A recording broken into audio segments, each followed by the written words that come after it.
Yume tuki. Yume nikki. .flow. If you ask most Yume nikki fans, then they would tell you that these are the big three. But let's stick with Yume tuki here. Yume tuki, the fan game, first released in May of 2007, made in RPG Maker 2000. What's with the all RPG Maker 2000, man? XP came out in 2004, and Yume nikki was made in RPG Maker 2003. Anyways, it was made by the one and only, the Yume tuki team from 2chan. Not just one creator this time, but a lot of different creators. Huh. Yume tuki is a pretty interesting creation, as it is more of a celebration of Yume nikki and the fans, with a ton of fans coming together and making their own contributions to this huge pile. Even its title infers the idea of this. This is the sequel to Yume nikki. Well, I'm not sure that's the highest pedestal. Let's see if Yume tuki is the bigger, better experience. You may be wondering why I played .flow back when I was younger and not Yume tuki. Well, that's because getting this game to run is a challenge on its own. Changing system language, downloading the Japanese RTP, the local emulator, what a hassle. Especially if you don't know what to do. But it's whatever, we're here now. I probably don't need to point out the fact by now that this game isn't actually completed yet, right? The music here is a lot more upbeat, which I think fits the overall mood of Yume tuki. A lot less scary, but with scary moments sprinkled in. A lot more just going to cool and pretty areas. A definite far cry from something like .flow. So you start the game as Uratsuki, translation, Wanderer. Her apartment is pretty interesting. You can already see the detachment from the original Yume nikki in terms of quality. It's not just the standard box map, and the balcony actually has a view. I honestly love this background. It makes me think that Uratsuki lives in some abandoned apartment out in the forest. And I always saw those two hills as like a secret base or something. It's so cool. This game has a lot of work put into it, and it's very noticeable. The computer isn't just a place for saving now. There's a ton you can do on here besides that. Listening to music, changing the wallpaper. Anyways, it's sleep time. As expected, you end up at the nexus. 17 areas can be explored here, as compared to Yume nikki's 12 and Flow's 4. And so you go on a journey to collect the 35 effects, exploring all sorts of crazy environments. Sadly, I can't say all these hub locations are created equal. Like, I went to this library area and there wasn't much to do. Then I went to this gray area that I am convinced doesn't lead to anywhere. It's by here I got a headache. Why?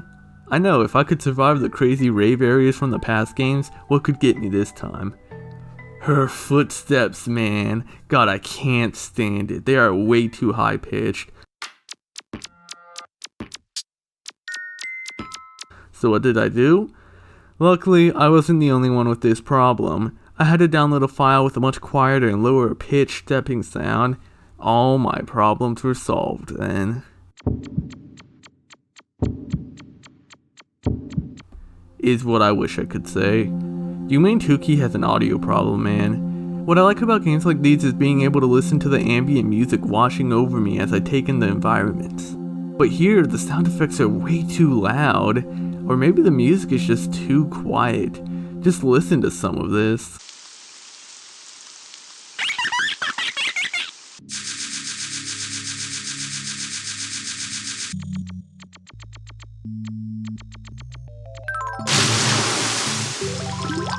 Man, that's crazy. I can't believe... Oh, hey, is this a bell? Ah! I thought my game was bugged, man. I still do. Because I don't know how such poor audio mixing made it to even this version. I know it's an issue too because some maps sounded perfectly fine. I have a theory to why this might be the case, but I'll come back to that later. Anyways, I'm still just walking around trying to find something to do. Yume tuki is bigger than Yume nikki, alright. Bigger maps and bigger voids. There just feels like so many moments where I'm holding a button down. And I know Yume nikki had moments like this, but I feel like Yume tuki has it way worse. So how are the effects? Probably the most involved out of the games I've played. I mean, a lot of these are still equip once, use the action, then never touch it again. But most of these have interactions in certain areas. and the sprite work is appreciable. Every effect has sprites for actions such as climbing ladders and sitting on benches, even allowing you to look around in these positions. You can also mix effects, but there are very few cases that ever happens, which I think is a pretty big missed potential. You're obviously going to be using this game's movement effect, the motorcycle, more than any other, yet you can only combine the wolf effect with it. I think it'd be a lot cooler if the motorcycle had a combination with every effect, so then you could check out a new effect and still use it to get around. I would take that over bench effects any day. My favorite effect appearance-wise was probably the stretch one. Part of me just couldn't help but feel like it blended in a lot more with the environments in this game. I just like that style. I guess it kind of reminds me of the sprites from Eve, huh? I also don't like the fact that in order to activate effects actions, you have to hold down the confirm button. It's not a dedicated button anymore. And this may just be a me problem, but when interacting with things, I mash the confirm button a lot, and this causes me to activate effects actions unintentionally. I mentioned how Yume Nikki had a few instances of effects being needed to go to certain places, and this game runs with that idea, as there are several areas and effects that can only be acquired by having certain other effects. It's a lot more involved. But man, are finding these effects hard. I went hours just trying to find a single one, but hey, I was getting a lot of wallpapers. These are pretty neat pictures by a variety of different artists. It's like I'm scrolling through random pictures on Pixiv. As you would imagine, you can set them as your background for when you open your computer. You can get these by doing really anything, going to certain areas, interacting with certain NPCs. I really like the idea of waking up from a dream and then looking at the computer and seeing art of places you just were, characters you just saw. That's really cool, man. And there's a ton of different wallpapers. Okay, I can't hold it in anymore. For the game with the more pleasant dreams, this game was a nightmare. It may have only taken me 2 weeks to beat this game, but it felt like months. I've set the groundwork, man. Now, let me tell you why this game was so painful to play. While the good amount of maps have different paths and ways to go, I thought at first most of them didn't. These maps are way too big, man. Even the maps with barely anything, and it's always just so much empty space. Also, yeah, it's nice that there are many different paths, but it's also a problem. So many normal looking NPCs or objects will teleport you to a different area, sometimes without a way back. It made me afraid to interact with NPCs, but at the same time, these objects or characters could also have effects. None of this would be a problem if the effects weren't so obscure. You will rarely find an effect that is in the first area of a hub, which ironically was some of the last effects I found. The map trees leading towards certain effects can end up being gigantic. Effects that take a minute to get in Yume Nikki could take deca minutes in Yume Tuki. But of course, if you didn't know where the effect was, you'd just be teleporting map to map to map. And all these areas are so drastically different that I feel like I need to open up a notepad just to remember where everything leads. Maybe it doesn't matter because these maps are so big I wouldn't find the effects in them anyways. I may have said needing effects to get to certain areas are cool, but it had such a hindrance. You'll go down this long winding path just to find an area that, just because you didn't go somewhere else to get an effect first, you can't enter now, which is pretty limiting. What sucks the most is that you may not even know you need an effect to move on here, so you probably just wouldn't take a note or something to remind yourself. You may be thinking that you would take note anyways, because the game wouldn't just send you down a path without anything at the end, right? No. It will, man. I've gone up to 5 minutes exploring looping locations in an attempt to find something in an area that took me minutes to get to. So it came to the point where if I just saw nothing, I just forced myself to wake up. And most of the times I did this, I was right. There was nothing. This is a guide game, more so than the other games I played. I found it so much more enjoyable to look up a map whenever I went to a huge looping area and seeing any locations that sounded cool and then going there. Out of the 35 effects in this game, I probably found at least 5 without a guide, because you truly have to do some crazy things to get these effects. Like one that requires you to use a combination of effects to create a rainbow across the river, but before you even do that, you have to enter this room, and for no reason whatsoever, type the Konami code in the form of entering certain rooms. What? Oh man, I'm so close to beating this game. I just need one more effect. Bunny ears? Okay, let's see what I need to do to get it. Oh.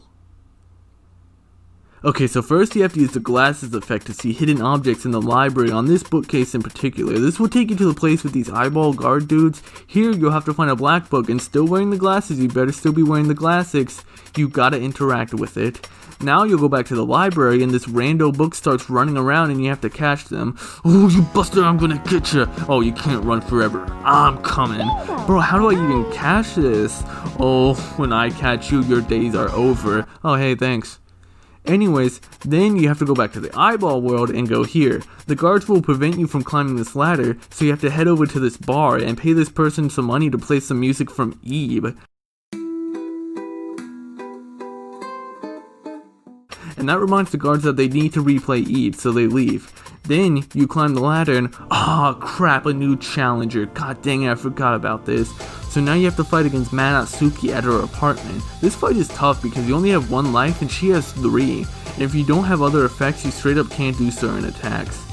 Oh, okay. What? How? Bro, what? That's unreal. Oh shoot, I'm popping off. Okay, this is it. Easy. After that, you'll make it to the rooftops. It's here you need to interact with this moon from the sides of the middle edge. It has to be from the sides. If you interact with it from the middle, 3 hitmen will be dispatched to your location within 10 minutes. And trust me, you don't want to go through that. Interact with the sides and the NPC will appear and you'll get that effect. Golly, man.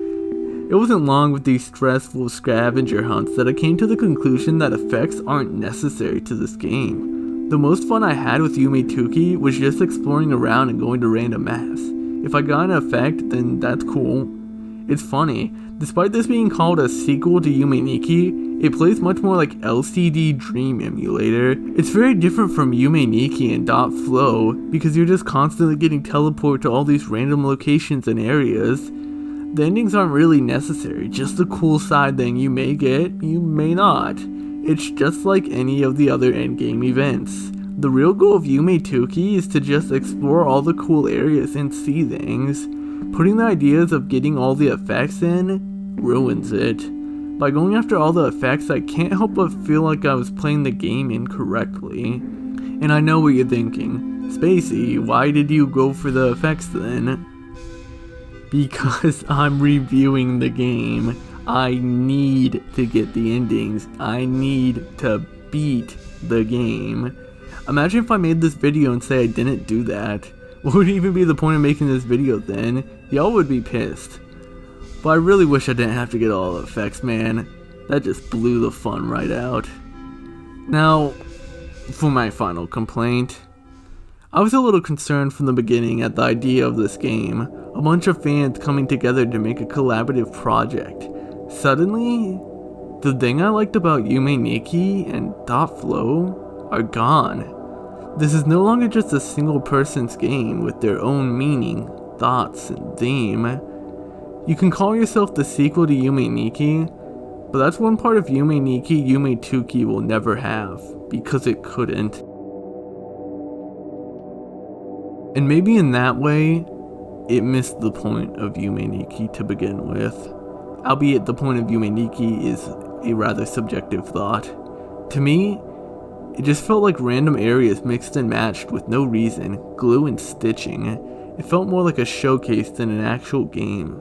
The reason I think the music and sound had a lot of weird mixing is because songs and sounds were made by different people and then used in different maps by different people. So a song that sounds fine in one map could be hard to hear in another if the sound effects used were too loud. Being touched by so many hands, I felt like even the quality control was kinda wild. Some maps just end in dead ends, endless locations.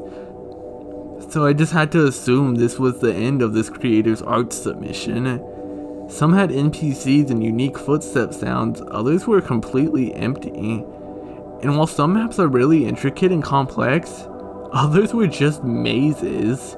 You wouldn't believe the absolute ton of mazes that are in this game. This is Yume Mazy. Yume Nikki had like 2 or 3 mazes. A lot of the maps I played were just giant mazes here though. It's not fun.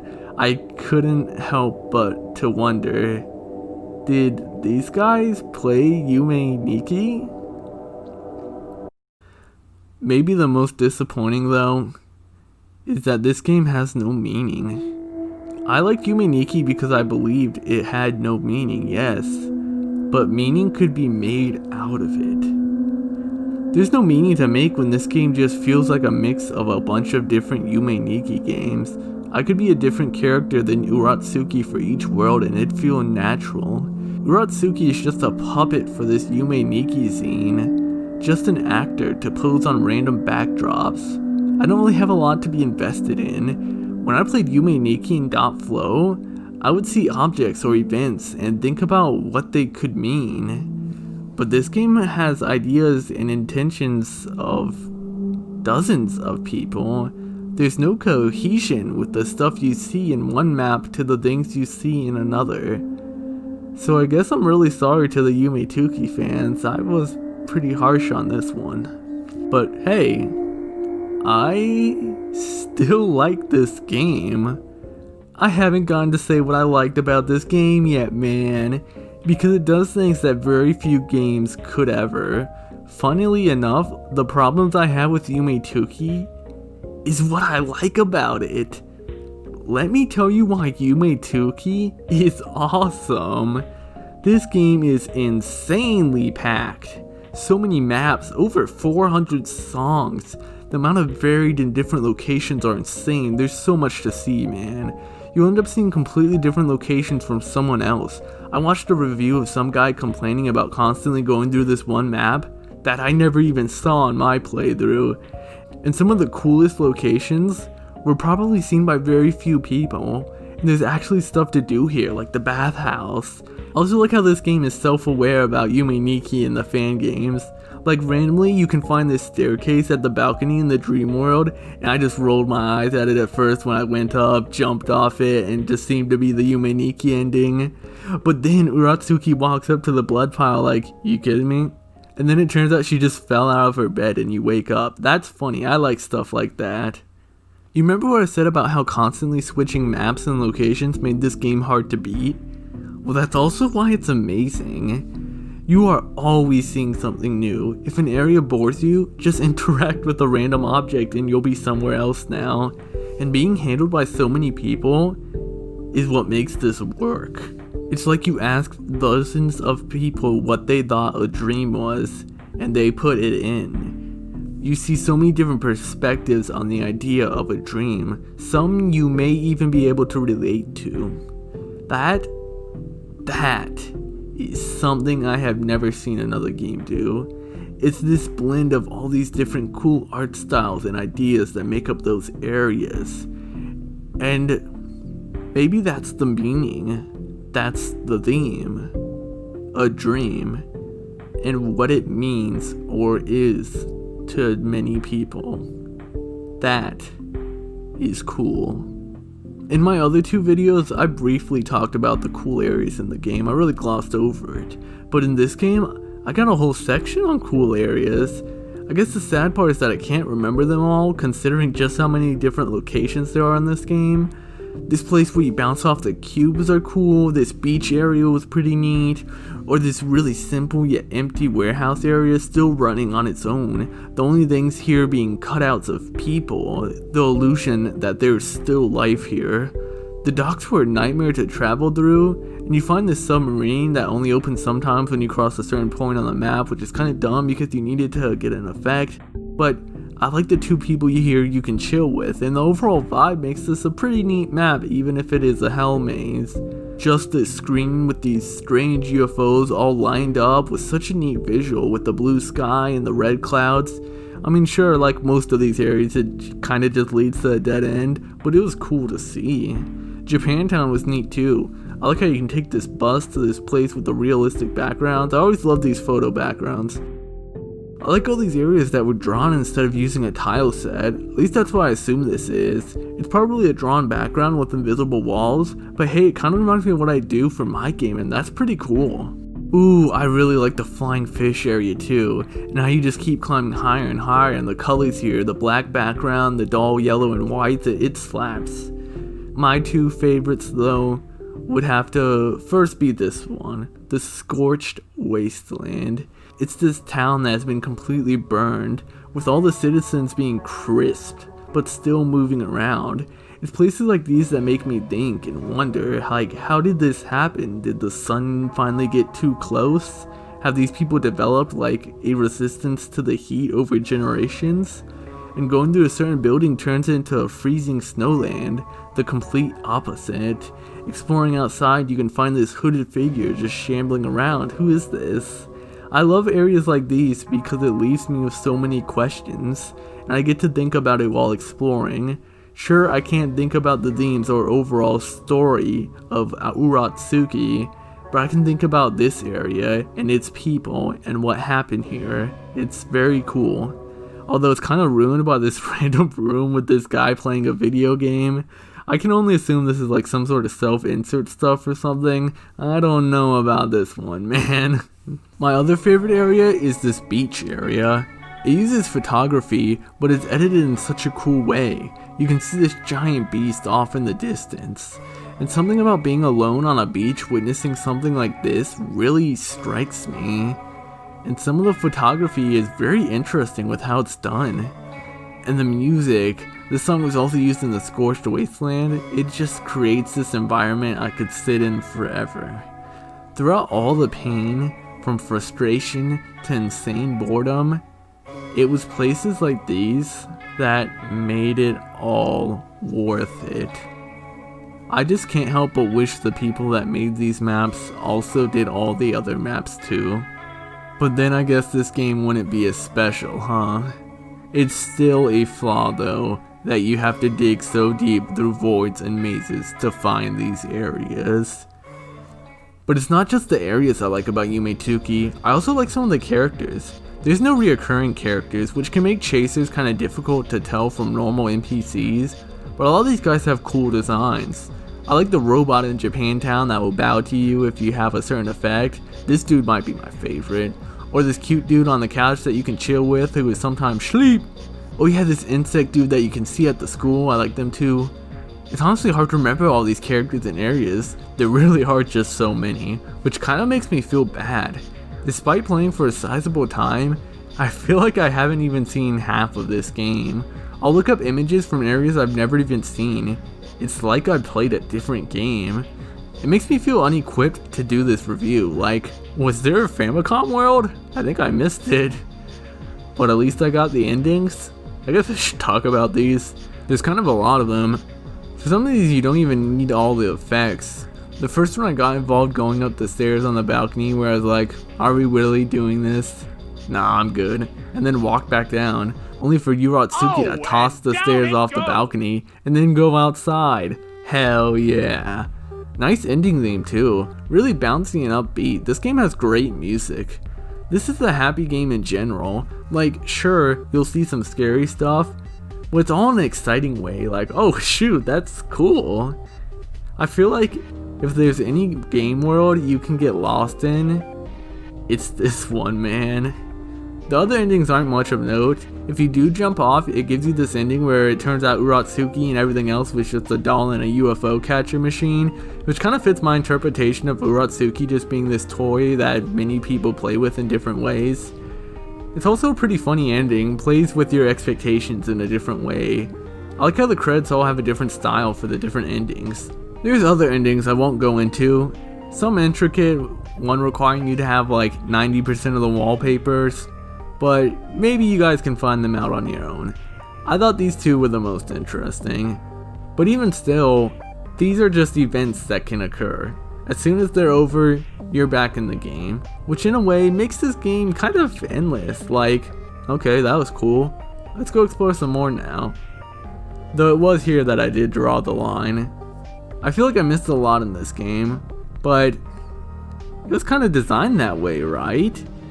You aren't supposed to see everything, and when you talk to someone else about this game, they'll tell you they saw completely different things, and I think that's pretty cool. So I guess the big question is Yume Tuki, the so-called sequel to Yume Nikki, the better game? Well, My opinion shouldn't have to decide it, but if I had to be totally honest, I think that... Hey, Spacey! Yeah, what's up? Why did you never talk about the mini games you can play in these games, especially in this one? Honestly, I always forget. I probably should have brought up that Ao Oni one in Dream Diary. That's kind of a big miss on my part. But I mean, yeah, there's these mini games you can play here. There aren't much to write home about, but as someone who's been using RPG Maker a lot, I find this kind of stuff fascinating. There's a lot of smoke and mirrors here that I'm really curious to understand. But then a lot of these mini games are just a fan game in a fan game, basically. I don't really get why you would do this. Anyways, what was I talking about? I'm sure it wasn't that important. You know, when it comes to fan games that claim to be sequels and such, it always makes me wonder how I would feel if I played Yume Tuki before Yume Nikki. For the longest time I thought about that with Mother Cognitive Dissonance, my favorite game, and how I would feel about it if I played it before Earthbound, or Mother 1 I guess. Because after I played Cog Dis, it really painted Earthbound's story and gameplay much differently for me. I should do a video on that someday, huh? But like, if you played Yume Tuki first, would you find Yume Nikki to be bare bones, boring, nothing to do? What a curious question that I can unfortunately never answer now. Yume Tuki is a special game, man. An absolute coming together of fans to create something incredible, something one of a kind. Just look at this room referencing all these different fan games. It's honestly an impressive game with so much in it. And it's an RPG Maker 2000 game from 2007. Wild. Sadly, I still have a log of major issues with it that made it not very fun to play. Cause maybe this game is too big for its own good. And seeing how they're still asking for people to join the project, I guess it's only getting bigger. I just can't help but feel the Yume Nikki aspects are kinda getting in the way. I don't think there needs to be an effects. And maybe if so, add a notepad system to the game, maybe like an actual Dream Diary. Or add a mini-map that locates effects, but that would single-handedly kill this game. If anything, a sound effect or some indication that there's an effect in the room, I don't know. Just shrink the maps, please. So that's Yume Tuki. It is definitely a lot. The grand coming together of the Yume Nikki fans to make something that strays from what Yume Nikki was. Of course, there are still hundreds of fan games coming out and being worked on now, but I think this is my time to skedaddle from the Yume Nikki scene, which I know is a shame, because there's probably some incredible fan games out there that nobody ever covers or talks about. But I'm not a Yume Nikki channel. I can't be walking around voids all my life. It's kinda tiring. This was interesting though. I only ever planned to just play Yume Nikki and then move on, yet somehow I ended up talking about its more popular fan games. Hey man, I got other indie games I need to play though. But it's crazy, you know, how one mysterious person nobody knows anything about managed to inspire hundreds of games and fans off their one indie game most people don't know about. It's honestly notable. You don't see this stuff happen with other indie games. Yume Nikki had an impact. But this is cool, you know? To walk through all these different dream worlds and see all these different games and stories. And doing this let me do something I was meaning to do for a while now. It allowed me to experience Yume Tuki.